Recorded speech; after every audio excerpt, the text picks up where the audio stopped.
This podcast is part of the Big Heads Media Podcast Network. Go to bigheadsmedia.com for more great podcasts.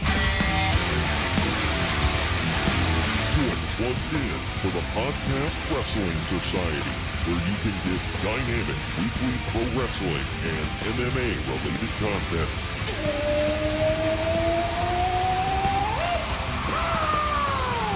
Give us a follow on Facebook, Twitter, and Instagram at PODWRES Society so that you can stay in the know.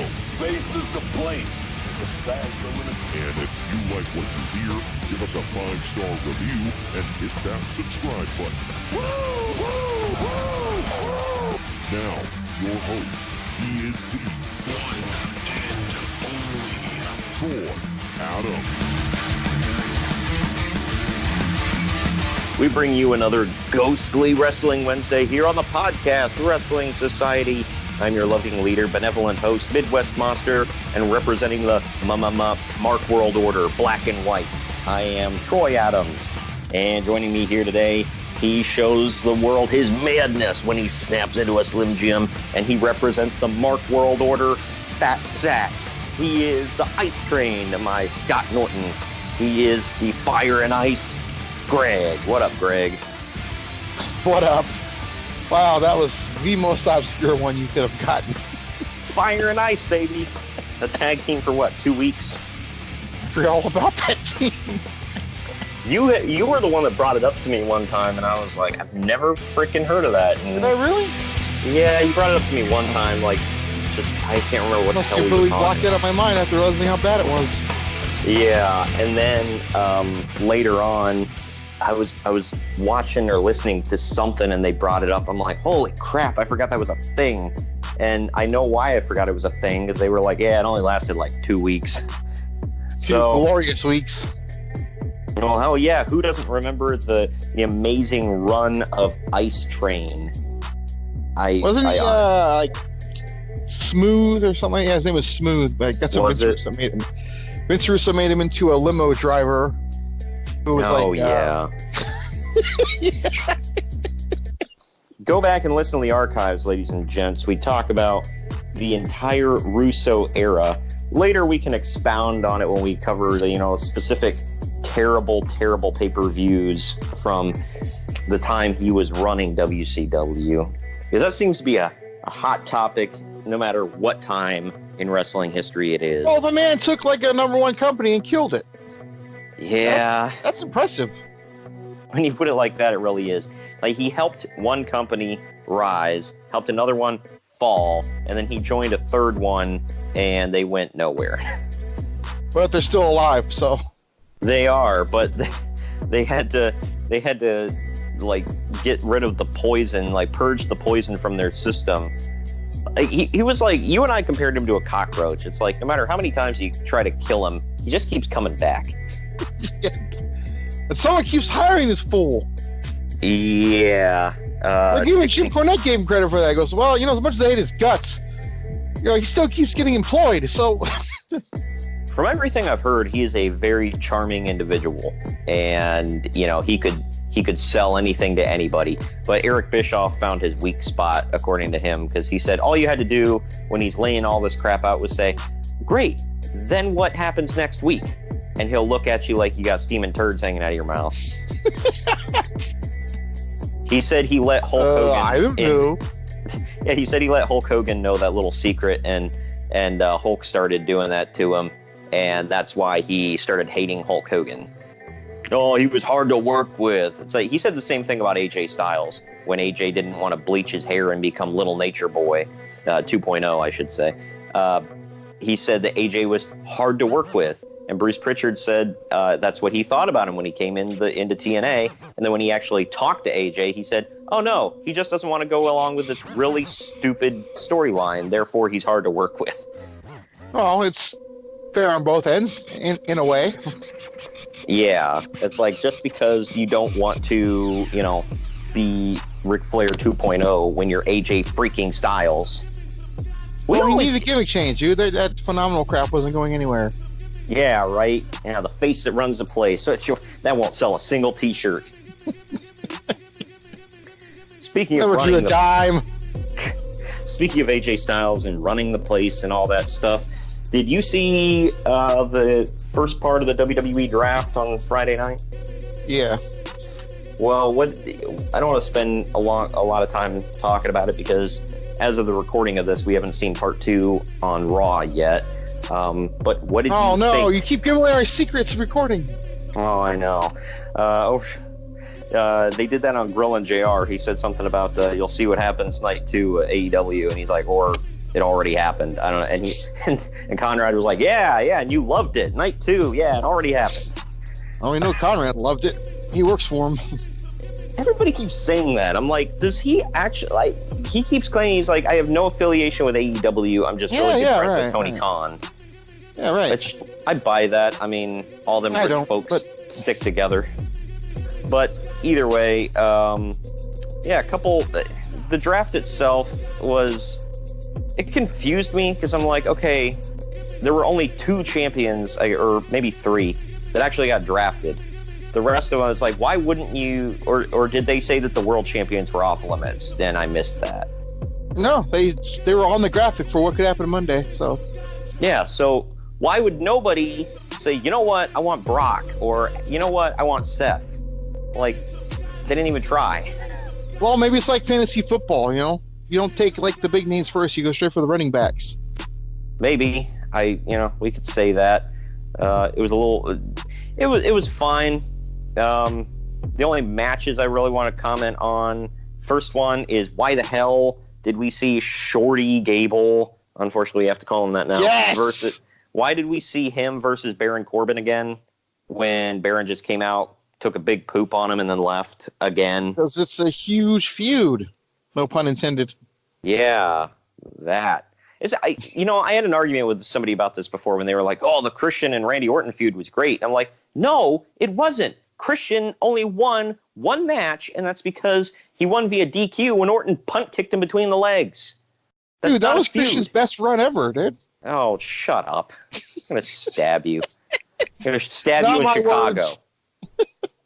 Yeah. Well, I'm going to stab you in Chicago where nobody will care. Can I say that? That's just commonplace. Yeah, right. Oh, my gosh. But, yeah, I'm like, why is this match going on? Why am I sitting through this again? Like, I don't know. I fast-forwarded through a lot of the match because I'm like, okay, if Gable wins, whatever. But, and he didn't win. I'm like, shocker, and I moved on. But either way. He won in Hell in a Cell, didn't he? Wasn't Hell in a Cell their last match? I think so, yeah. Okay, yeah, he won. Yeah, I was there. I just forget what happened. Yeah, because nobody cares. But he got called Shorty. He won, and then he got crapped on in the backstage area, so that kind of negated his win. Like, who cares that he won? He just got beat up in the back. Beat up Shorty C. I don't know. It's Shorty Gable, Greg, so it's Shorty G. God, whatever. I'm sorry. Yeah. I'm going to hell for getting that. Yeah, exactly. You really should, pay more attention to this crap. You can't even get it out without laughing. I can't. But the other thing, because you have vested interest in this one because she's your girl there, you and Ramon, what do you think of Bayley? I loved it. She chopped her hair, like shoulder length, kind of bobbed it, so no more ponytail. She came out and sliced up the little Bayley buddies, and like literally, not even joking. And by the way, that attire confirms AEW debut. Oh my God! That's why that other girl left, because they're getting her. Yeah, right. Yeah, so they're building her up. But she was wearing the AEW colors, and then the logo of the Bayley logo on her chest. I thought, oh man, it kind of looks like the AEW logo. It's confirmed. Oh my gosh! But yeah, she came out no music after she sliced the Bayley buddies. Then she freaking won, which just blew my mind. I'm glad she won. I think she needed to win, but I was shocked they did it. And then she called the crowd B words and then said, screw you all. And she had some badass theme music, if that's what they're sticking with. Yeah, I'm loving it. It was very needed. Yeah, it was cool. I mean, I don't know what her, like, if she's going to go with, like, highly gimmicked anymore, or if she's just going to be, you know, hey, I'm Bayley and I kick ass, which is fine with me. I don't know. A lot of people I talked to said they didn't care about Bayley. They were like, she's been doing the same act for years. It's kind of lame. It's geared towards kids. I don't care. And yet, these same people probably love the New Day. Actually, a lot of people have been hating on the New Day, too. Oh, I hope they split up. They suck. I'm tired of it. All they do is throw pancakes and come out with, you know, skipping with rainbows behind them. Like, yeah, but isn't that what they've always done? I don't know. They sell a lot of merch. They've won a lot of titles. I don't see anything wrong with them. But that's just me. Either way, the WWE Draft Night 1 was something. The way they did it was kind of cool. I enjoyed it. I'm looking forward to Monday Night Raw, although it already happened. Ooh. Oh, yeah. Time travel. We are not talking about WWE. We are talking about WCW. The wrestling. Kentucky. Although I don't think what the hell? You said that one time when I brought up Otis. You were like, Kentucky. I was like, what? He's not even from Kentucky. But you were like, he just has that look, bro. Well, he does. He does. I mean, if somebody told me he was from Kentucky, I wouldn't bat an eye. I'll say that. Right. I wouldn't be like, what?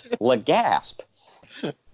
But we covered Halloween Havoc 96 last week, where Roddy Piper popped up at the end of the show. Oddly enough, WCW managed to keep that quiet until it actually happened. Nothing leaked. Nobody knew he was there. I'm sure Uncle Dave knew. He just wasn't saying anything, but he knew. But I don't remember ever hearing him say anything about WCW. So who? Dave? Yeah. Oh. I don't think I ever read one single report about him, like, ever. Well, Dave usually buried WCW in his dirt sheets. So the only thing he liked was Terry Taylor, you know, for obvious reasons.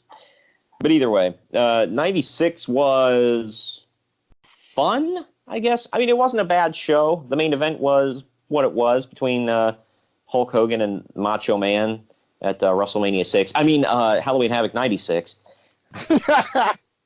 Wow. But actually, it was WrestleMania 5. My bad. But either way, 6 was Warrior. But this, the build towards Sting and Hulk Hogan finally seemed to be full steam ahead. Though a series of particular clear announcements from both Hogan and Commissioner Roddy Piper said that they'd all but confirmed Hogan versus Sting would take place at Starrcade. What had actually taken place to justify the 8 months of the match not happening isn't particularly clear, but as they say, the proof is in the buy rate, and history is going to win whichever way you look at it. Either way, first of all, I'm getting some of my notes from Wrestling20years.com, so go check them out. They're pretty good about reviews and all that stuff. Sting's answer, if he ever formally gave one, came in the form of him finally going on the attack against the NWO. In some ways, it had happened a fair bit previously, but this was the first time he'd just gone nuts. And amongst an increasing number of fake Stings, he actually whipped the Sting mask off to reveal himself before laying waste to everyone to a massive pop. Do you remember that? I do. Were you actually watching Nitro when all that happened? Yep. Because they abused the hell out of that fake Stings gimmick. Like, it seemed like it happened all the time. Somebody was posing as Sting. But either way, there is still 3 months to go, and Hogan still had Piper to worry about, as WCW apparently countered the WWF's Hell in a Cell match with what they were branding as a standard cage match, despite the match more impressively sounding and otherwise very similar to Thunder Cage they featured in 1994. That's right. Thunder Cage. If any of you remember the Thunder Cage, this was basically that. I don't know what the if there was a special stipulation for that. I never watched. Did you ever watch Thunder Cage? I did. I think it was just a match. Okay. It was just another War Games without the roof. That's all it was. Well, this was just a gigantic cage, went all the way around like a Hell in a Cell, but there was no roof, and it had instead of like the chain link, it was just like very thin metal bars, kind of like it was like the old Big Blue but thinner. Yeah, go Big Blue. Oh my gosh, you can go to hell for that one. Straight to hell. You walked right into that one, dude. We don't talk about that team up north on this podcast. I couldn't resist. We'll leave that for other lesser folks to talk about. The main event of the TVs had been the plight of Ric Flair following Fall Brawl. After Curt Hennig smashed the cage door into his head, Flair went away to have a facelift. Yes, seriously. They actually showed the image of Flair right before he went into surgery with the marks on his face on Nitro to sell the injury. Flair phoned in at the end of the month on Nitro with an impressive promo, one that suggested he would be gone for a while, but that the attack had woken him up and reminded him about what was important. Flair rallied the WCW troops and told them to leave a piece of Hennig for him when he came back. So, if I remember correctly, this started with the infamous My Spot promo. Yes. Where he offered the role to Curt Hennig, he being Arn Anderson, pronouns pal. Pronouns pal. Damn it. But Arn Anderson had to retire, gave his spot in the Horsemen to Curt Hennig, and this was before Fall Brawl War Games, where it was Horsemen versus NWO. And this just seemed to be the match, like, every year for, like, ever. Like, what was the match in 98? Do you remember? It was like 4 teams of... It was NWO, Wolfpack, and WCW, I believe. Okay. But, the NWO replaced the Horsemen as the heel team in the War Games match for a while. But, yeah, at the War Games, Hennig, posed as one of the Horsemen, but he slammed the cage door on Ric Flair's face, turned heel, joined the NWO, so that whole My Spot thing kind of went right out the window. Real quick funny story about how WWE took a shot at that. The next night after this happened, Tony Schiavone got up out of the booth and left because he loves Ric Flair and said he couldn't do the show. And I think the next week, I forget the exact thing that happened, but I remember Jim Ross making a joke going, "Oh well, we ain't like that here, folks. So boo hoo, cry. We're gonna leave the announce booth because something happens." Wow, that's messed up. Oh man, that was great. Freaking pot shots. These two companies just famously took pot shots at each other for years. That's what I'm hoping doesn't happen with AEW, and I guarantee way too late. Well, WWE is not one anymore usually to call out the competition at least directly. No, because then it acknowledges there is competition, if you want to call it that. But NXT has a couple times very clearly, taken shots, subliminally, not breaking a throne, but like that one you and I had mentioned about where the Street Profits hugged, and then they zoom the camera way out like they do for the Best Friends. Yeah, and just different stuff like that. But I don't know. How did you feel about the Hennig thing? I mean, I think he should have been a Horseman. I just thought there was just more overkill for the NWO. Yeah. Really? Another member? Yeah. Another guy for, reasons. But Arn Anderson on his podcast said the same thing. He's like, I don't understand why that had to happen. At least give it a couple months before you turn him. But it's what was it, a week or two? And it's boom. It was a month. Yeah. But either way, Flair was gone less than a month when he returned to Nitro. Probably a combination of him recovering more quickly than anyone wanted and just the general ratings battle on a Monday night. Flair was still popular, but Hennig wasn't really over enough, quote unquote, to really justify such an early first match. It probably showed in the reaction to the match, which we will get to. And there's one final thing before we get into the event that kind of an underlying thing, but you'll see something about it here on the show. The other thing of note was the debut of Goldberg. He plowed through Hugh Morris and the Barbarian with clean and consecutive wins, or in consecutive weeks on Nitro, followed by blowing off Mean Gene Okerlund, then also teased some tension between him and Steve McMichael, which was a bit weird. Apparently Goldberg making it to the NFL and not really achieving anything of note was worthy of a feud with a Super Bowl winner. Was that they used that Super Bowl ring in part of the feud too. Yep, which we will frickin' get to, unfortunately. That's right. I brought this up on my other wrestling podcast, Retro Wrestling Review. Go check that out. But I brought this up, I believe, on there. I said something about, Steve, or maybe I did it off air, but either way, Steve Mongo McMichael won a Super Bowl in, 86? And then 85. It probably was 86 for the 85 season, yeah. Right. And he didn't stop talking about it throughout the 90s as a professional wrestler. Like, this was 97, and they're playing off of, he won a Super Bowl, over a decade ago. Like, cool, I guess. Well, remember when they, hammered it down our throats that Monty Brown played in 2 Super Bowls with the Bills, conveniently leaving out that there was other 2. They lost all 4. Yeah. Yeah, he played in 2. He lost, but he played there. Look, don't get me wrong. It's still an achievement. Good for you. Whatever. But god dang, man. That was in the 90s, and this was that's the equivalent of saying this guy. That's the equivalent AEW picking up someone right now. Oh, he wants to compete at WrestleMania. Yeah. What year?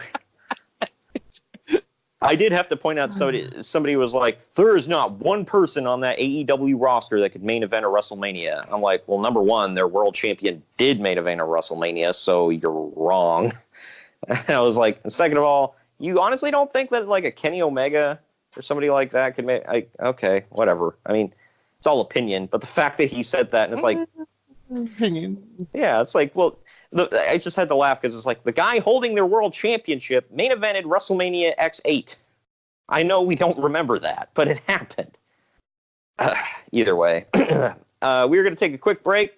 I'll let you know about some other great podcasts here on the Big Heads Media Network. When we come back, we're going to be talking all things Halloween Havoc 1997, getting into the actual show at hand. We'll be right back. Hey there, are you a college football fan? Well, I'm Andre Cherry, and on my show, the Cherry Pickin' Podcast, I dive deep into the world of college football during each week of the season. For the past 9 seasons, fans have come to my site, cherrypickinsports.com, to hear my college football analysis and game-winning predictions for each week of the season. The Cherry Pickin' Podcast is presented by the Big Heads Media Podcast Network and can also be found on Apple Podcasts, Stitcher, and Spotify. Make sure you click the subscribe button today.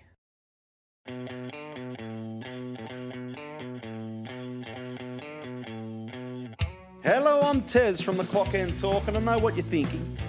What is a Clock End Talk? Well, I can tell you. We're a podcast about the Arsenal Football Club. Available on all good podcast apps, YouTube, Spotify. You can find us on Twitter at @clockend_talk. So come and join myself, Tony and Schwinn, as we discuss the roller coaster of the Arsenal Football Club.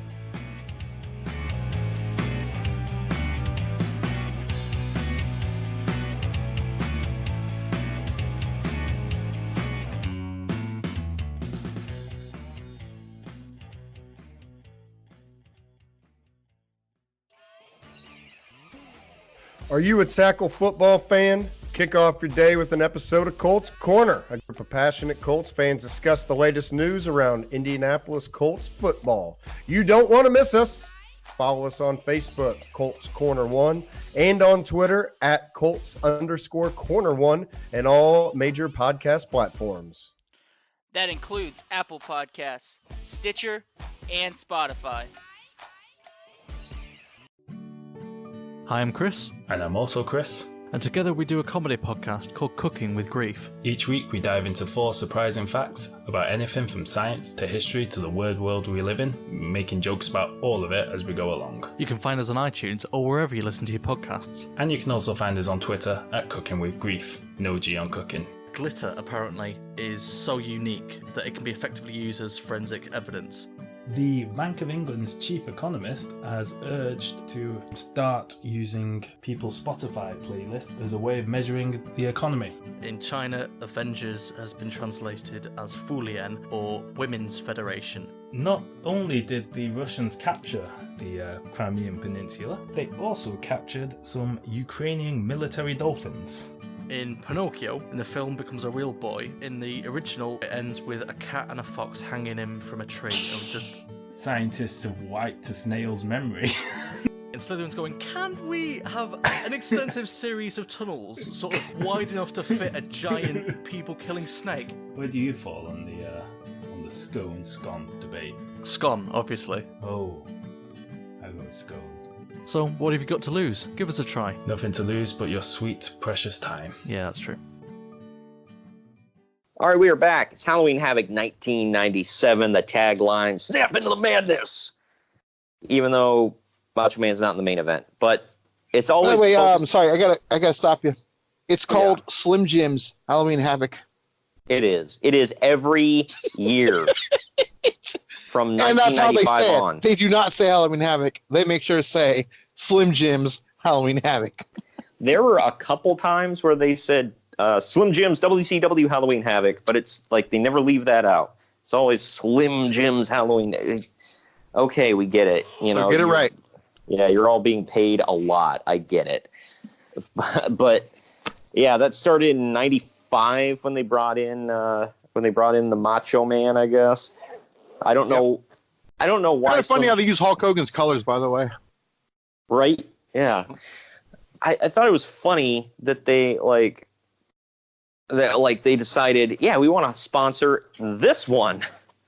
Like, I mean, Halloween Havoc was a good event, but it's like, why that show in particular? Especially when the first time they sponsor the show, you get the debut of the Yeti.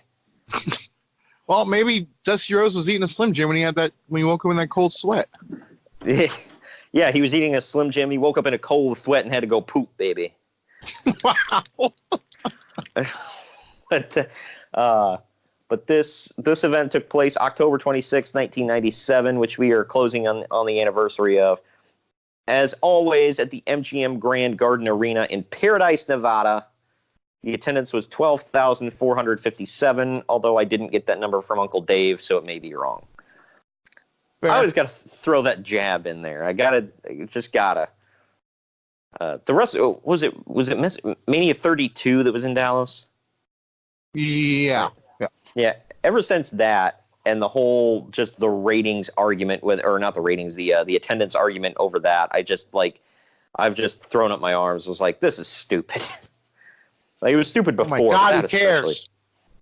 But this first match was, it was a good match, but I thought it was an odd choice for an opener. Yuji Nagata, who, by the way, is still wrestling, with Sonny Ono versus Really? Yeah, part-time, yeah. Damn. All right. Yeah, he's a beast. He looks the same, just with gray hair. Well, not even full gray hair, just like a little bit of gray. But either way, Yuji Nagata takes on the Ultimo Dragon. Plenty of heat for both of these guys. Dragon went for a Dragon Sleeper to a great reaction from the crowd before Nagata locks in an armbar for a quick submission. Decent opener. The match was fine. I don't know. I guess the whole thing was Sonny Ono was Ultimo Dragon's manager. He turned on him, or Ultimo turned on him. I don't know what the hell. Do you remember? Yeah, he turned on Ultimo Dragon because he wouldn't do what he said. Ah, okay. Well, he turned on Ultimo Dragon, and then he got Yuji Nagata to come beat him up. So it worked, I guess. But we were supposed to, after Ultimo had been a heel for all this time, now he's a baby face, and all of a sudden it's like, oh yeah, now we like him, I guess. So it was, yeah, I don't know. It was a match. But the next one, they keep the international talent coming. It's who we just talked about a moment ago, Chris Jericho, baby, taking on Gato, who it was funny seeing Gato here, especially the way he looked, because he's the booker for New Japan Pro Wrestling, has been for a while. If any of you have seen New Japan the last few years, like, he was the manager and the mouthpiece for Okada, and now he's part of the Bullet Club. So, because everybody joins Bullet Club. But but he's more watered down the NWO at this point. It really is. It's been that for years, but it's still kicking. But he's bald and he's got like a big black and gray beard. But here, he's clean shaven and he's got like short bleach blonde hair, and he's wearing I'll just read what Wrestling 20 Years said here. It says, "I have no idea who Gato is, but boy does he have a look you want to hate. Dressed entirely in yellow, including his bleach blonde hair, and a crap-eating grin on his face that you want to slap." I said the exact same thing, and then I read this and laughed. I'm like, my God, he's got like the perfect crap-eating grin. He looks like the guy that's gonna, like, he looks like the overweight kid who shouldn't be popular, but he's a bully in school, therefore he's popular, and he shoves you in his locker all the time. And then, even though he's overweight, he still makes fat jokes at you. I don't know. Maybe I thought too hard about that. In depth with that. I did. Whatever. I'm entertaining myself. I don't need to know that. Oh, good. Shut up. Good Lord.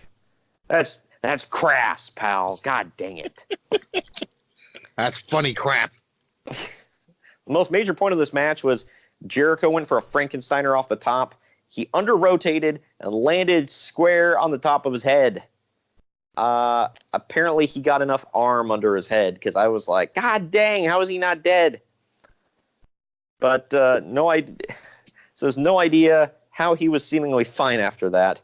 But after a missed splash by Gato, Jericho puts on the Lion Tamer. He gets a submission victory. I mean, this was fine. Jericho's still babyface, good guy Jericho at the time. But, like, seriously, it's like, hey, here's Gato. Like, okay, who the hell is Gato? Please tell us. It's my one problem. You just described him. Yeah.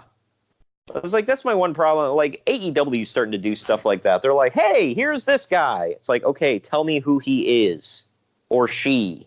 Like, This is a legend. He's like a father to Vampiro. That's who he is. Oh, my gosh. This is like if Joe Frazier wheeled Muhammad Ali out to the ring.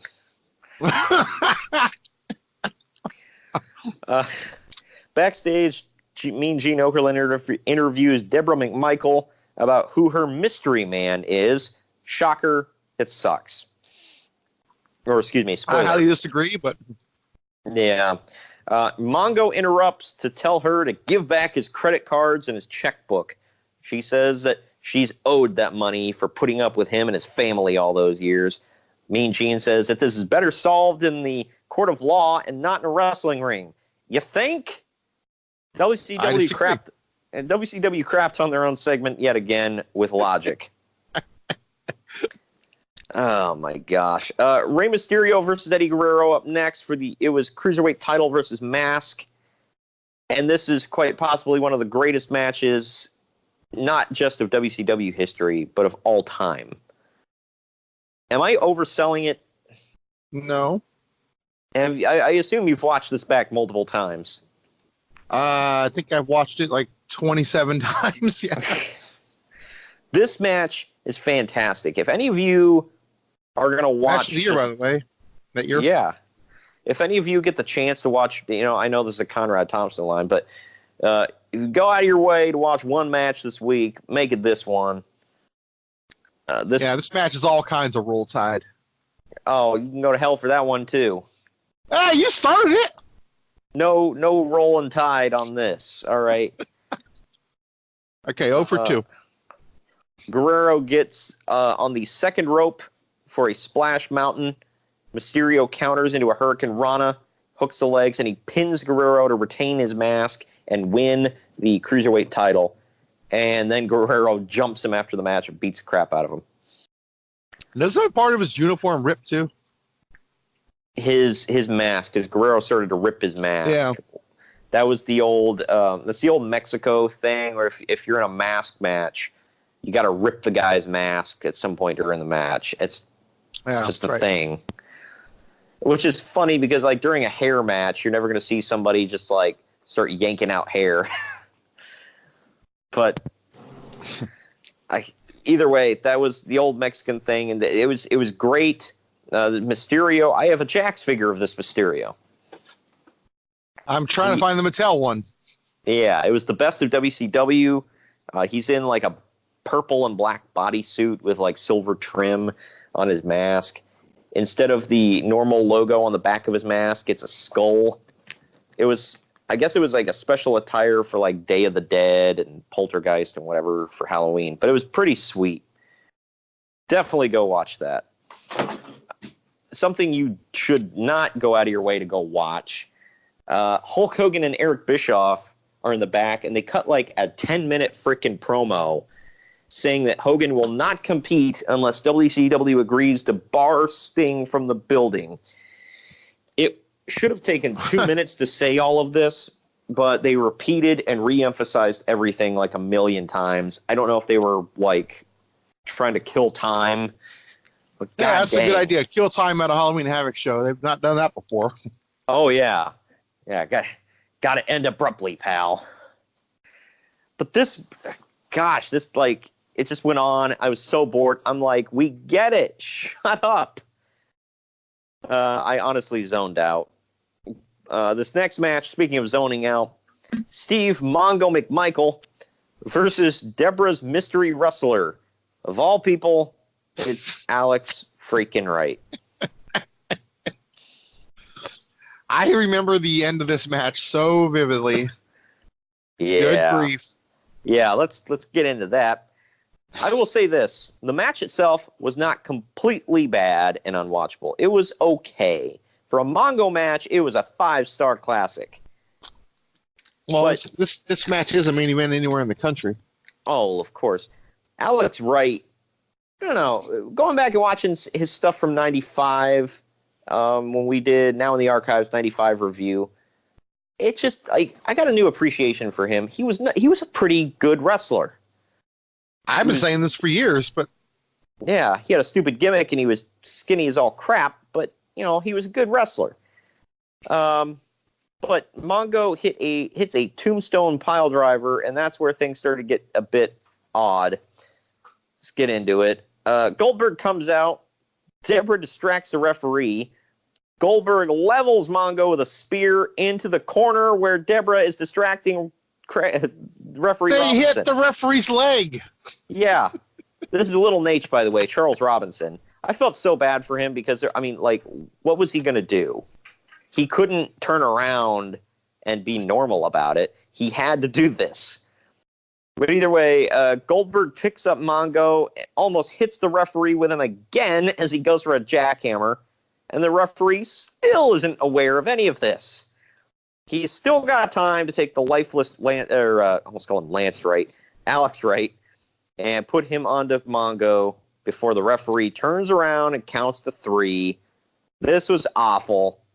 Well, the referee also looked at him twice when he's putting Alex Wright on top of him. I know. Oh, gosh. After the match, Goldberg attacked Alex Wright. Oh, you're sure on Lance today. I don't know. Lance Wright was ECW. Extremely crappy wrestling, pal. He was the one up in the Extreme Chopper. Oh, so he was in the fake ECW, not the real one that was on Tuesday nights on Sci-Fi. God, yeah.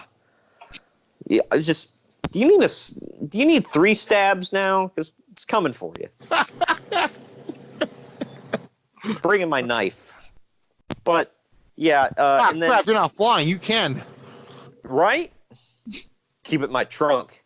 I'm going to say the whitest thing you've ever heard. Yeah, I think I got my knife back in the trunk. But, yeah, so this was something. I think Goldberg stole Mongo's Super Bowl ring. No, I think Deborah gave it to him. Oh, well, yeah, because that's what a babyface that you're trying to get over does. A babyface is trying to get over also attacks Alex Wright, too, who, I don't know, I guess he was a heel, so it's... I'm so confused. This match was supposed to be. Yeah. WCW, where confusion reigns supreme. Next, we get a promo. Macho Man and Miss Elizabeth cut a promo backstage about Macho's upcoming match with DDP. To be honest, Savage put over Slim Jim's far more than his match. But that just seems to be he had it on the back of his jacket. Yeah. Well, it just seems to be a running thing with Halloween Havoc, like Macho Man promos. He's like, got to put over Slim Jim's hard, and then I'll kind of talk about my match. Earn that check. Yeah. Oh, yeah. But yeah, I noticed Macho Man also wore like his Slim Jim's tights during his match, but he came out in like a white and black t-shirt. So like nothing he wore matched. I don't know. He had to get the Slim Jims over though, because their logo plastered all over everything, and them. Well, it is Slim Jim's Halloween Havoc. Yeah, that wasn't enough. Last year they drove out a freaking monster truck. But Halloween Havoc and monster trucks. Ugh, thank God there wasn't one on this show. No, I wish. This next match was a classic, man. You talk about main event anywhere in the world, burning the house down. The Disco Inferno taking on Jacqueline. Oh, man. Give some of the backstory here. There was a bizarre moment on Nitro a few weeks before the show involving Jacqueline and Disco. Basically, 6 months before, Disco was let go by WCW after refusing to do a job to Jacqueline on a Saturday night taping. Then, 4 to 5 months later, he returns, and they decided to reprise the program because, got to get that over. Yeah, thank God we didn't miss out on this. So during a ringside confrontation, Jacqueline says, "Everyone knows why you left 6 months ago." Nobody cared. The whole thing was that Disco wasn't really sure what to do during this match, and he wasn't willing to hit a woman. So for the large part, he just ran away, then took a beating by Jacqueline. After Disco reluctantly goes for a pin off a reverse crossbody, Jacqueline kicked out and rolled up Disco for a win and a decent pop, but the match was blah. Why? I thought it was an amazing match. Gosh, the most amazing part was, I'm not going to say it because I might come across as sexist, so I'm just going to let it go. Just look at what Jacqueline was wearing. I'll just say that. Go back and just see that, and then turn the match off. Nobody cares about the rest of it. Hey, Disco's wearing some nice pants too, though. Yeah, he's always wearing tight pants so you can see that ass. Well, he had to shake it. Well, Disco fever. Yeah, shake that booty. Why didn't they bring back the Booty Man and team them up? Money. Great. Yeah. One's shaking his booty and the other one's hitting the high knee. Gotta get a Booty Man reference in there. This next one. Hell yeah. Gotta. Yes. This is not an episode of the podcast without that. Damn straight. It's just like this reference I'm about to make. You know who to check some good ass? Naked Minion. Lord, got to get that one in. Also, I have a Jax figure of the Booty Man, but he's just British Beefcake, so whatever. Oh, what? Man. I got excited. I thought they made a Booty Man figure. I wish. Let's stop being stupid for a minute and get to this stupidness. Kurt Hennig took on Ric Flair. Never thought I'd be less excited for a match between these two, but it's for the U.S. title. It wasn't bad. I'll say that. It wasn't bad. No. But before we start, I have to point out, do you remember at the way beginning of this, they start the NWO music. Out comes, they start focusing on the entrance. The referee is seen running like a chicken with his head cut off trying to get out before they focus on the entrance. So it looks like he's running out to the music. Good Lord. It's like, it's Nick Patrick. It was terrible. It was hilarious stuff. I love when companies do that. I've seen that happen so many times. Like, get your ass out there, go! But Kurt came out in Ric Flair's red robe with the sleeves ripped out. I think Hogan did that, actually. He ripped them. Yeah. He gave it to Kurt. Yeah, because there was absolutely... I mean, Kurt had some arms on him, but there was no reason for him to need to do that. Right. Flair did very little, and Hennig didn't do much more. The crowd really wasn't that into this match either, which is weird to say, weird to think about. Flair comes in like a house on fire to start with. Hennig attempts to recreate the cage door spot with a chair and the ring post, but Flair moves. The title belt gets involved. They dance around it for a while. Flair eventually puts Hennig into a tree of woe, puts the U.S. title on his face, and then does a slide into it. They were selling it as retribution for what Hennig did last month, and then Hennig wins via DQ. So, blah. For a Flair-Hennig match, this was very forgettable. I don't know. Did you have any notes on this? The whole match is forgettable. Yeah. No, it wasn't really a match. It seemed like a long segment with referee in there. Right. Yeah, just Flair beating the crap out of Hennig. Hennig trying to fight back, not working. Flair gets disqualified. He beats out the ref too, I believe, doesn't he? I think, yeah. It just Flair going nuts, per usual. J.J. Dillon comes out onto the stage to tell Mean Gene Okerlund that WCW has, in fact, signed the correct paperwork to bar Sting from the building, and Hogan will compete tonight. Eric Bischoff angrily storms out and tells Dillon that he doesn't have the stroke to get that done. Cue Jeff Jarrett. No, I'm kidding. You want to see stroke? Throwback. Hell yeah. Actually, at this point, it's like a flash forward. Yeah. Yeah, it really is. But Bischoff is angry, and then he storms off to the back because Hogan has to compete tonight like he said he was going to. So there's that. Well, he wasn't used to defending the title on pay-per-view. Yeah. I mean, that literally. Look at 97. I think he defended the title like twice. This whole... I'll get into it after this match because this match is pertinent with it. We got Scott Hall with 6 in his corner versus Lex Luger. Special guest referee is Larry Zbyszko. Yay. I really don't know what the idea was here. There's a thought that they believe the Flair-Hennig match would have so much heat that they wanted a cool-down match. There's also a thought that they wanted the focus to be on Hall and Zbyszko, which it kind of was. But they didn't really do anything. Luger barely did a move the entire match. Hall was busy working holds and jaw-jacking with Zbyszko. Jack-jawing might be something else inappropriate. I don't know. A hold for editing. God. Eventually, Bischoff comes out. 6 kicks Luger. Hall hits the outsider's edge, and a reluctant Zbyszko counts to 3. That is until it gets weird. Zbyszko thinks something fishy happened here. Yeah, right. Zbyszko thinks something fishy went on, so he calls for a video replay. If you watch the replay back, 6 misses Luger by a country mile. The video shows this pretty conclusively. I forgot about that. Yeah. Still, they restarted the match.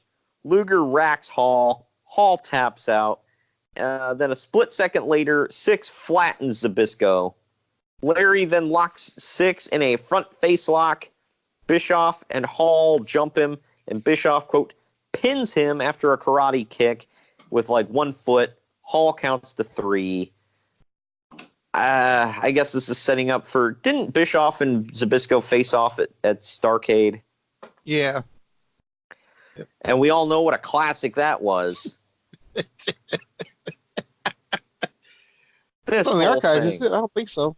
No, we haven't done Starrcade 97. Well, the anniversary is coming up, so... Yeah. Spoilers, bro. It might happen in December. So we're going to put stuff to a vote, bro. We're going to put it on a poll. We will. We'll put it on a poll, bro. And we'll have you guys vote on it on Twitter, on your fire-breathing Twitter machines, and pick which classic Starcades we cover. I'm just gonna get into it now. I love the year 97. 98 holds a fonder place in my heart just because that's when I really became a fan. But god dang, like the NWO just always manages to go over in some way, shape, or form all the time. It's just like constant. Nobody can get over the NWO. And they built it up for like 2 freaking years, just about, or excuse me, a year and a half. Then finally, Sting gets the win at Starrcade, and it's like, oh, well, all the wrongs have been righted. Like, I guess it just, I don't know. It was annoying to watch at times. I'll say that. It got to the point where every week I was like, who else is going to join? Like in that last match, I was like, when I remember watching it, thinking Zbyszko was going to turn on Luger and join. Oh gosh! Like it got to that point in 1997. Yeah, and 98 too. It was dumb. Speaking of the NWO, up next we get Macho Man Randy Savage with Miss Elizabeth in his corner. He takes on DDP, Diamond Dallas Page in a Las Vegas sudden death match, which was a last man standing. The Stip gave them license to brawl deep into the crowd and then skirmish onto the set full of actual tombstones. However, the tombstones were made out of, I don't even know, like styrofoam, I guess. No, those are real cement. What are you talking about? Oh, clearly. And they didn't really serve up much of a purpose other than to set Dusty Rhodes up for one of his better efforts of a line of the night. He says, now that's a real tombstone pile driver. Damn it, Dusty. Possibly the most noteworthy part of... he really did. Most noteworthy part of the match was Liz's involvement. She chokes Paige with a camera cable after Savage stole a camera and Paige upkicked it into his face. That was actually kind of cool. But then Liz somehow found a glass tray. No idea where the hell that came out of. And she smashed it over the referee's head like this is Looney Tunes. Wow. And then Kimberly I gotta watch comes this back. I'm forgetting all this. Yeah, this was goofy. The match itself was fine. It was actually a good match in my opinion. But some of this was goofy. But Kimberly comes out, she grabs Liz by the hair and starts yanking her all over the place, and Dusty is so happy and he yells out, "Cat fight! Cat fight! Cat fight!" I'm like, was this just a thing in 97? You had him yell it, you had Joey Styles yelling it, you had freaking Jerry Lawler yelling it. Was this just a thing? Yep. And the 13-year-old me was very confused, so I'll just say that. I'm done. Oh, wow. What's going on down there? Wow, that's exactly what I was thinking of. God. I was 7, so I was even more confused. Okay. Savage blocked the diamond cutter, hit a lifeless elbow drop on Paige, who barely answered the 10 count. Nick Patrick then takes a bump, but recovers very quickly. But both Savage and Paige get up following a diamond cutter. Out comes a clearly fake Sting, and he belts Paige with a baseball bat in the ribs. And even Shivani was skeptical about whether it was really Sting. It was like plain as frickin' day. He's wearing a mask. Why would Sting wear a mask? But Paige can't answer the 10 count. Savage wins. I said it was a great match with another weird screwy finish. NWO had to go over pal. Too many of these weird finishes just cluttered one show, I felt. But this was to point out, by the way, that fake Sting was a thing like every show in 1997. Yeah, that's what I was talking about. They overused the hell out of it. But you want to get into the every single show. I mean, you're not just saying that either. Literally every show there was a fake Sting. You want to know? I have a Scott Hall Marvel figure. I think it was Marvel brand. But I have a Marvel Scott Hall figure that came with a Sting mask. Yeah, I remember that. I had that too. That was just a thing. So, but you want to get into the screwed finish of the night here? It was Hollywood Hogan versus Rowdy Roddy Piper. Because they've had 3 matches at this point, and only one of them the title was on the line. And I was at that, by the way. Well, screw you for that. It was in the Cow Palace. Well, yeah, you had to go see your hero, Hulk Hogan. That was the night Savage joined the NWO. Oh, man. You remember those Brawlin' Buddy things that, like, made noise when you punched them and all that? Yeah, that's what I call you. Wow. You're weird. But I have one of those of NWO Savage. I remember that. Yeah, it's a weird thing I own, but I got it. Was it made around this Jax? time. It was not. It was made by whoever the hell made them damn things for WCW. But either way, this was, as I mentioned earlier, a Thunder Cage match, even though they just call it a steel cage. It's also massive, about 20 feet high and very flimsy. The action here isn't much of note. At one point, Tony Schiavone says, if either man gets out, then it's over. Not 5 seconds later, they both tumble out the door. The match is still going. Can we talk about the infamous Piper biting Hogan's ass on the cage? I forgot. Freaking Piper, man. He's biting Hogan multiple times, and then Hogan starts Not even joking, by the way. Literally bit him on the ass. Yeah, Hogan's climbing the cage at one point. Piper goes up, grabs him, starts biting his ass. I was like, well, hot damn, Ronnie. Man. Well, when you have a hankering for ass. Right? Doesn't get more man ass than Hulk Hogan, man. Right? Yeah, he's the original ass eater. Wow. What the hell does that mean? I don't know. Nicki Minaj said something about it in a song. So she said she's looking for the best ass eater. I don't know. So I guarantee she never called up the hot rod. She should have watched this pay-per-view. Oh my God, you're still going with this. Here we go, Greg. One Sting walks out, then a second, and then a Sting starts walking through the crowd. So if you're keeping count, that is 3 Stings. Only one of them is using his real hair. The other ones are wearing wigs and masks. They all have trench coats. They all have T-shirts. Back in the ring, Hogan drops not 1, but 2 leg drops on Piper, who kicks out to no reaction at all. Oh, yeah? This sucked. That was great. We're talking about, man. Kicked out of They're so into it that they just... I can't. This is what I don't get. Like, okay, like, you and I disagreed about it, but I was like, okay, whatever. He hit like 1 million leg drops on Goldberg, and Goldberg kicked out. Okay, he's Goldberg. Fine, whatever. I'll succumb that point, or I'll give up that point. But Roddy Piper could never kick out of a leg drop. Here, he kicked out of 2 in a row, and there was no hesitation between the leg drop and the pin either. As Gorilla Monsoon used to say, the adrenaline works wonders. Yeah, we'll go with that. But outruns Randy Savage, who just... Oh, God. He plows through the Stings. Yeah, he just... those aren't the real Stings. He just plows through them. He climbs the cage, which I pointed out, by the way, was very tall. This wasn't a normal, sized cage. And he comes off the top with a double axe handle and completely misses both men. Yeah. But they claim he accidentally hit Hogan because he kind of brushed him.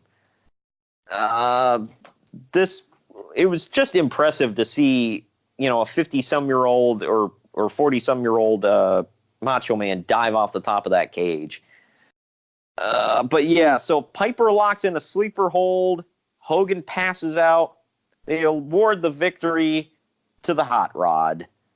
This Still no champion. Yeah, this was weird. And, like, didn't it end with, like, the dropping of the arms? Like, he dropped Hogan's arm. Well, yeah, kind of. And then I think Savage got in right after his arm dropped the third time. Yeah, but I've just never seen a cage match end that way. And, I mean, good thing that title wasn't on the line. God, whoo! Whenever the title was on the line, you can guarantee Piper was going to win. Oh, well, yeah.